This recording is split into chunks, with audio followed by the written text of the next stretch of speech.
Pagi, Assalamualaikum warahmatullahi wabarakatuh. Semoga kita semua selalu dalam keadaan sehat. Oke, hari ini kita akan melanjutkan materi kita. Kita akan mulai masuk tahap yang pertama sebelum kita menyusun anggaran, yaitu kita akan melakukan yang namanya forecasting. Nah, apa itu forecasting? Jadi forecasting itu adalah teknik untuk meramalkan. Yang diramalkan di sini adalah berkaitan dengan hal-hal ketika perusahaan menghasilkan produk. Otomatis yang diramalkan nanti di sana adalah berapa tingkat penjualan yang akan dilakukan, berapa produk yang akan dibuat, apa saja produk yang akan dibuat, kemudian biaya-biaya yang akan dikeluarkan oleh perusahaan nanti meliputi biaya apa saja, sehingga dari kegiatan membuat produk, menjual produk, perusahaan akan menerima berapa hasil penjualannya. Dari situlah nanti akan ketahuan dari sisi prediksi itu perusahaan laba atau rugi. Nah, itulah yang dikatakan di sini sebagai forecasting. Jadi forecasting itu memprediksi apa yang akan dilakukan perusahaan yang berkaitan dengan masalah produk, penjualan, biaya, kemudian di sana juga hasil penjualan, sehingga apa yang dilakukan dengan forecasting ini nanti, jika dari hasil forecasting itu sampai dengan adanya jumlah yang rugi, itu bisa diminimalisir tingkat kerugian yang akan dihasilkan. Tapi sebisa mungkin kerugian itu bisa diminimalisir, sehingga kenapa kita harus membuat forecasting, membuat anggaran. Tujuan utamanya di sana adalah meminimalisir tingkat kerugian yang akan dihadapi oleh perusahaan. Nah, ketika kita melakukan forecasting di sini ada beberapa hal yang harus kita lakukan, yang harus kita ketahui. Yang pertama di sana adalah ketika kita melakukan forecasting, sisi waktu, horizon waktu itu adalah menjadi pertimbangan utama. Nah, di sana rentang waktu itu ada yang sifatnya jangka pendek, ada yang sifatnya jangka menengah, dan juga ada yang sifatnya jangka panjang.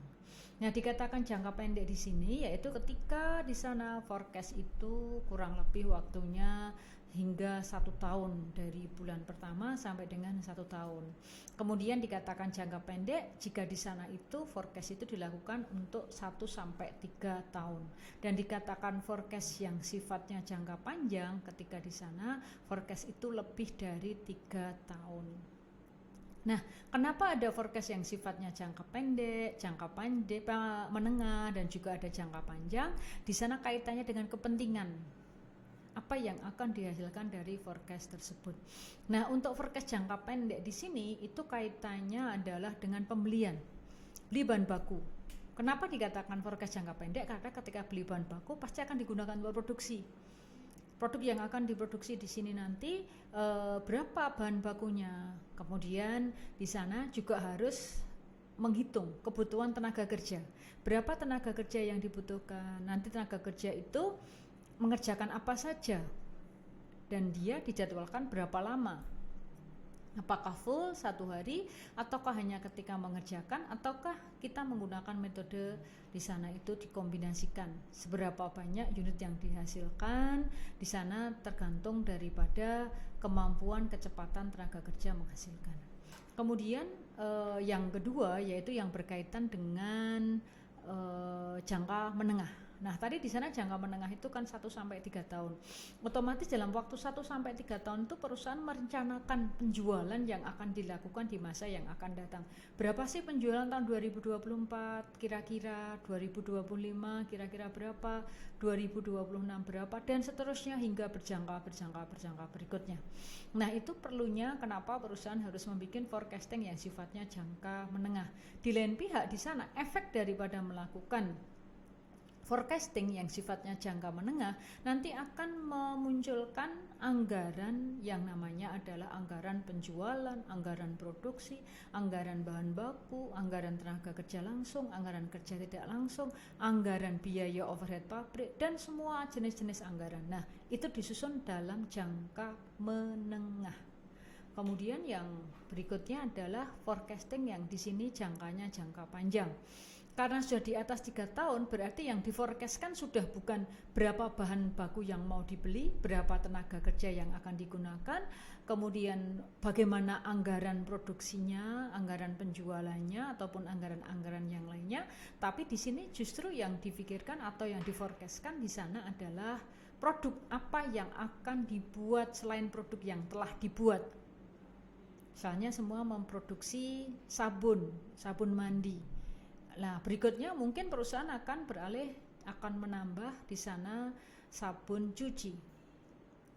Mungkin akan lebih spesifik, sabun mandinya untuk anak-anak saja, ataukah orang tua, ataukah semua umur. Nah, di sanalah yang dikatakan kita harus memprediksi yang sifatnya di sana itu jangka panjang. Di lain pihak, kalau kita sudah merencanakan adanya produk baru, berarti ya kita harus berpikir bahwa mungkin dengan kondisi yang ada, pabrik lama sudah tidak memungkinkan tempatnya, sehingga mau nggak mau harus cari tempat pengembangan yang baru, pabrik baru harus dibangun. Di lain pihak di sana semua itu tidak bisa lepas dari yang namanya research and development, penelitian dan pengembangan. Nah, kaitannya dengan peramalan yang disusun tadi dalam jangka pendek, jangka menengah, jangka panjang, di sini yang harus dilakukan adalah bahwa peramalan itu terkait dengan 3 hal. Terkait dengan 3 hal kaitannya dengan skupnya. Yang pertama itu adalah yang dikatakan di sini sebagai economic forecast, yaitu ketika perusahaan memforecastkan berapa tingkat penjualan yang akan dilakukan, produksi yang akan dilakukan, tapi kita juga harus melihat kondisi ekonomi secara umum. Apakah tepat ya kita menjual produk dalam jumlah yang sama di tahun 2020 sama dengan 2018, 17 dan seterusnya, padahal saat itu sedang terjadi pandemi. Nah, disitulah yang dikatakan kita memprediksikan berapa tingkat penjualan itu juga melihat situasi ekonomi secara umum atau makro. Dan di lain pihak, ketika kita akan memforecastingkan, kita juga harus mengetahui bahwa teknologi itu sifatnya dinamis, berkembang, dan selalu dengan kecepatan yang sangat tinggi. Mungkin satu teknologi belum bisa kita kuasai, belum bisa dimiliki, ternyata sudah muncul teknologi-teknologi yang lainnya, sehingga kita mau nggak mau ya harus beradaptasi dengan teknologi yang ada. Nah, teknologi yang ada itulah yang akhirnya nanti kita akan sesuaikan dengan keadaan yang ada. Nah, disitulah yang dikatakan di sini bahwa technological forecast itu harus dilakukan. Kemudian yang ketiga, kalau kita sudah melihat situasi secara global, secara makro, teknologi yang akan digunakan apa saja, kita juga harus tahu bahwa berapa sih sebenarnya tingkat permintaan yang kita terima. Disitulah yang dikatakan sebagai demand forecast. Nah, disitulah akhirnya kita nanti akan tahu bahwa ketika kita melakukan forecasting itu nanti tepat sasaran, tidak hanya memprediksikan jumlah, tetapi kita juga harus tahu lingkungan yang ada di sekitar kita sedang terjadi apa, teknologi yang sudah berkembang apa, dan kemudian berapa yang akan diproduksi kaitannya dengan volume penjualan yang akan kita lakukan. Oke, sementara itu dulu. Terima kasih. Kita lanjutkan lagi untuk pertemuan berikutnya. Assalamualaikum.